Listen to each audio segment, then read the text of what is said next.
बिस्मिल्लाहिर्रहमानिर्रहीम, अस्सलाम वालेकुम नाज़रीन। आप देख रहे हैं प्रोग्राम कड़वी बात और मैं हूं जुल्फ़कार मीर।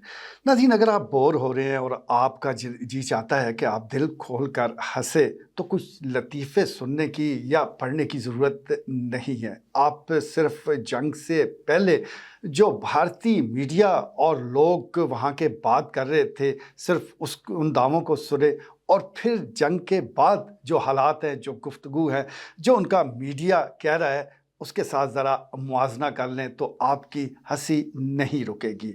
इस डिजिटल दौर में भी वो पता नहीं कहाँ बसते हैं, किस दुनिया में रहते हैं और किस कदर झूठ बोलने के वो आदी हैं कि उन्होंने ना कोई अखलाकी मयार, ना कोई अपने प्रोफेशन के साथ ज़िम्मेदाराना रवैया और ना उन्होंने किसी और असूल ज़ाब्ते की परवाह की।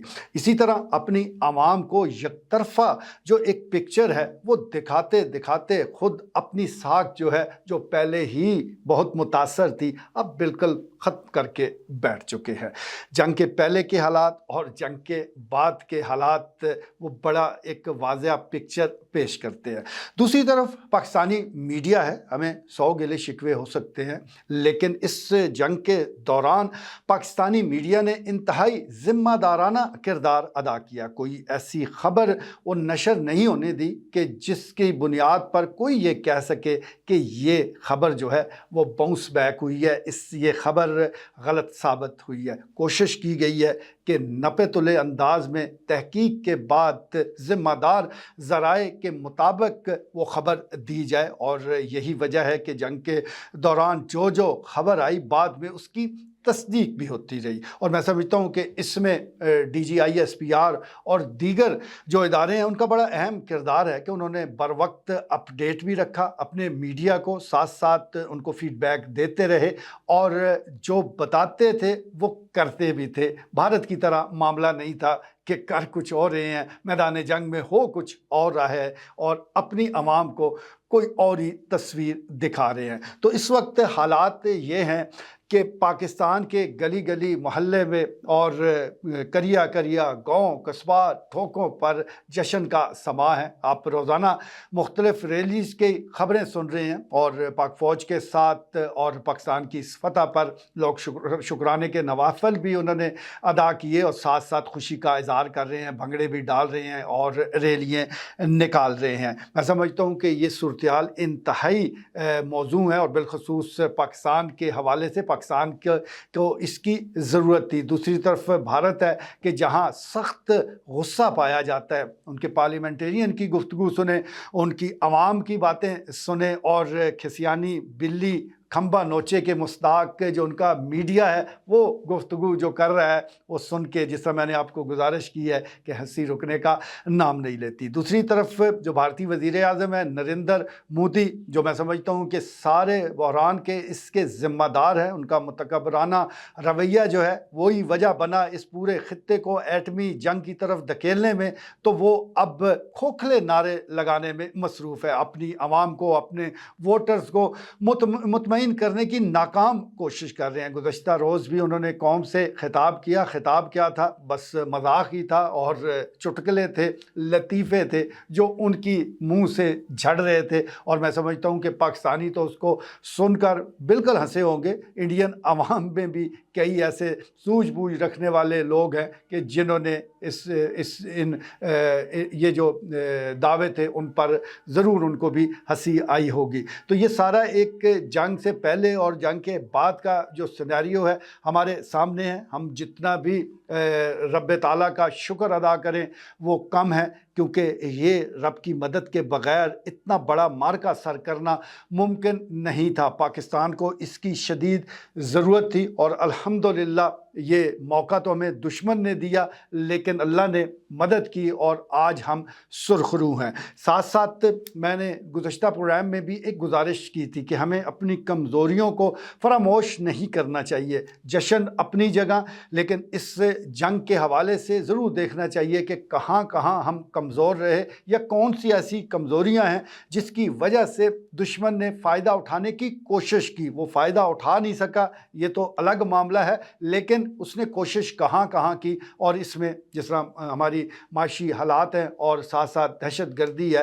اور ایک سیاسی عدم استحکام ہے. اس سیاسی عدم استحکام کا جو حل ہے وہ ضرور تلاش کرنا چاہیے. میں سمجھتا ہوں کہ اس میں کوئی ضد والی بات بنتی نہیں ہے، لیکن بدقسمتی کے ساتھ ابھی جبکہ صورتحال ابھی سنبھلی نہیں ہے. میں اکثر یہ کہتا ہوں کہ یہ جنگ کا خطرہ ٹلا ہے، ختم نہیں ہوا. بھارت اور خاص طور پر ان کے جو وزیر اعظم اور چند جو لوگ ہیں یہ وہ مکار دشمن ہیں کہ جن سے آپ کسی بھی خباثت کی توقع رکھ سکتے ہیں. ان پر اعتبار نہیں کیا جا سکتا. سیز فائر پر اگر وہ مجبور ہوئے ہیں تو اس کی بنیادی وجہ یہ تھی کہ ان کا دفاعی ڈھانچہ ہل کر رہ گیا تھا. ان کے پاس تو کوئی آپشن موجود نہیں تھا. تو ایسے مکار دشمن سے ہمیشہ ہوشیار رہنا چاہیے اور وہ آپ کی قومی یکجہتی کو نقصان پہنچانے کی بھی کوشش کرتا رہے گا، جیسا کہ ہم نے دیکھا بھی ہے. تو اس سلسلے میں ہمیں کوشش کرنی چاہیے کہ جو ہمارے ملک کے اندر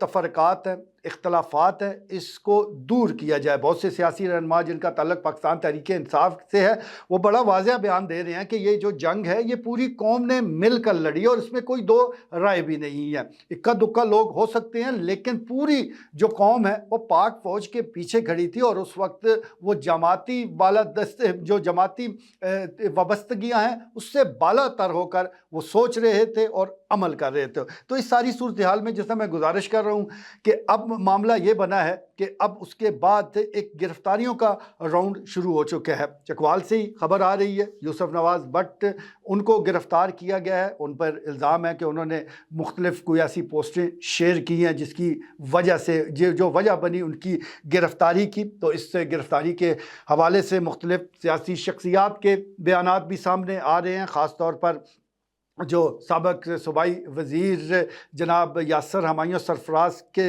جو سیکریٹریٹ ہے اس کے انچارج عثمان ہارون نے اسے انتہائی افسوسناک قرار دیا ہے کیونکہ یوسف نواز بٹ ایک سیاسی جماعت کے ضرور کارکن ہیں لیکن ساتھ ساتھ ان کے جو بیٹے ہیں وہ پاک فوج کا حصہ ہیں. فرنٹ فٹ پر اگلے مورچوں پر وہ اپنی خدمات سر انجام دیتے ہیں اور جو وطن کے ساتھ جو ان کی محبت ہے وہ اس پر میں سمجھتا ہوں کہ کوئی کوسچن مارک نہیں ہے. لیکن جن سیاسی اختلافات کا میں ذکر کر رہا ہوں وہ ہر سیاسی حوالے سے ہوتے رہتے ہیں اور ہمارے ملک کے وسیع تر مفاد میں یہی ہے کہ ان اختلافات کو دور کیا جائے. بھارت جس سے میں بتا رہا ہوں کہ اب مختلف سوشل میڈیا کے حوالے سے یہ کہا جا رہا ہے کہ مختلف جو فہرستیں ہیں وہ بنا لی گئی ہیں. کوئی 500 کا فگر دے رہا ہے، کوئی کچھ اور بتا رہا ہے. چلیں یہ صورتحال اپنی جگہ لیکن اس کو اوائڈ کیا جائے تو بہتر ہے. وجہ یہ ہے کہ ہم یہ افورڈ نہیں کر سکتے کہ ملک میں خدا نخواستہ وہ تفرقہ جو کہ اس جنگ سے پہلے موجود تھا وہ پھر سے سر اٹھائے اور پھر ہم آپس میں گتھم گتھا ہوتے نظر آئے. تو اس کا ایک اچھا پرماننٹ اور آئین کے مطابق اگر حل تلاش کر لیا جائے تو پھر کوئی وجہ نہیں کہ پاکستان آگے نہ بڑھے، پاکستان ترقی نہ کرے اور پاکستان ترقی یافتہ ممالک کی فہرست میں شامل نہ ہو. تو اس قسم کی گرفتاریوں کو اوائڈ کرنا چاہیے، میری تو یہی گزارش ہوگی. اور دیگر کوئی ایسے اگر لوگ موجود ہیں جو کہ ایک ریڈ لائن کو کراس کرتے ہیں انہیں بھی ریڈ لائن کراس نہیں کرنی چاہیے. لیکن جو ریاست ہے وہ کہتے ہیں کہ ماں کی طرح ہیں اور ماں اپنے تمام بچوں کے ساتھ محبت کرتی ہے. اگر کوئی بچہ بگڑا ہوا بھی ہے تو اس کے ساتھ بھی اس کی محبت کم نہیں ہوتی. تو یہی ساری صورتحال ہے. اور ایک اور چیز بھی میں یہاں ضرور مینشن کرنا چاہوں گا کہ ایک طرف ہم ضرور بعض کارکنان سے جو ایک سیاسی جماعت سے جن کا تعلق ہے